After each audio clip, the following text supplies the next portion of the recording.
Good day, everyone. I am Heavenly Face Nerizon, and I am from 1.1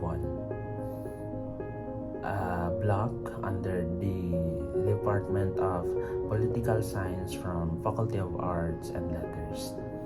And I will be answering some questions about freedom for you. Please enjoy watching. Freedom is an ability that every person possesses.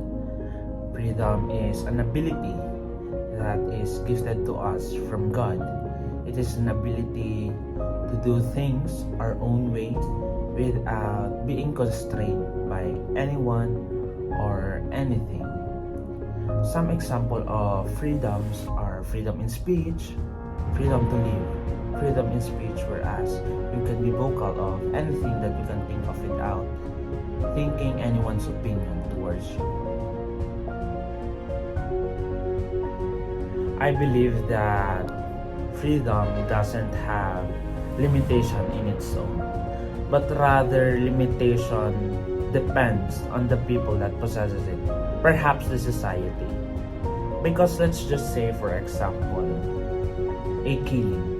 Anyone can kill anyone, but since killing is evil, you must limit yourself from killing, because when you kill someone you might get to jail, and that is a bad consequence of killing. And you might also break your relationship with God, because God prohibits killing. We have the right to use our freedom in anything we want, anything that makes us happy, anything that we enjoy the most. But we can also use our freedom to do better things that have a better result in the society.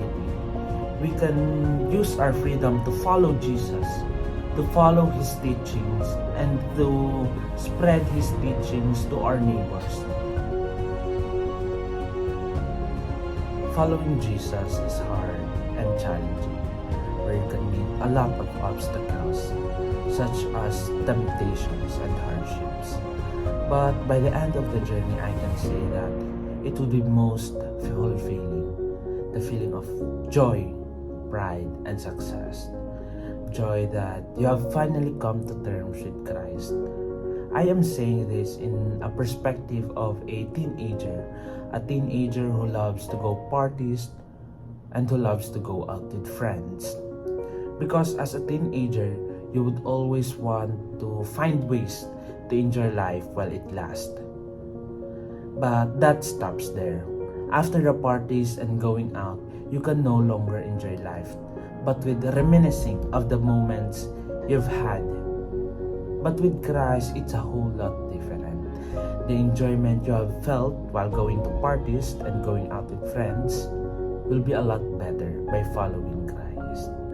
I will present you a video of Billy Graham on what does it mean to follow Jesus. I enjoyed this 2-minute video and I have learned a lot from it. I have learned the real essence on why is it necessary to follow Jesus. And I hope you enjoy it too. And I hope that you'll learn from it. Thank you for watching.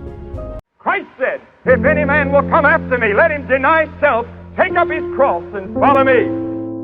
He says, unless you're willing to accept my challenge and to live for me, you cannot be my follower. Oh, in our churches today, we're busy building astronomical figures to turn in our reports, and all of that is fine and good, but Jesus was busy eliminating people. Every time a crowd collected around Jesus and the crowd got too big, he said, wait a minute.